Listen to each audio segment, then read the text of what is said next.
এখন টাকা ব্যাংকে রেখেও মানুষ নিরাপদ বোধ করছে না।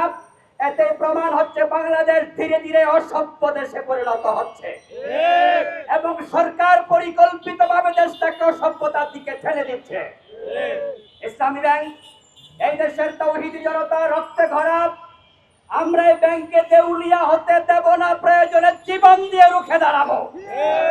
এই ব্যাংকের অস্তিত্ব রক্ষার জন্য আবার প্রয়োজনে জুলাই আন্দোলনের মধ্যে একটি আন্দোলন শুরু করা যেতে পারে। প্রয়োজন হলে আমরা সরকারকে বলবো সেই পথে যেন সরকার না হাঁটে।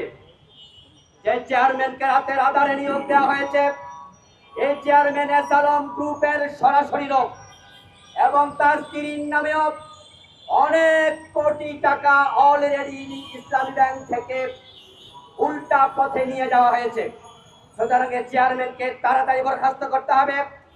ইসলামী ব্যাংকের পক্ষে কাজ করে এমন একজন ব্যক্তিকে চেয়ারম্যান নিয়োগ করতে হবে, যারা ইসলামী ব্যাংক প্রতিষ্ঠিত করেছিল।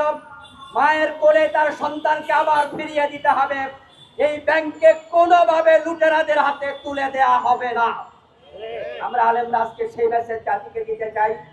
প্রয়োজনে আমরা আলেমরাও রাজপথে আবার নেমে আসবো ইনশাআল্লাহ।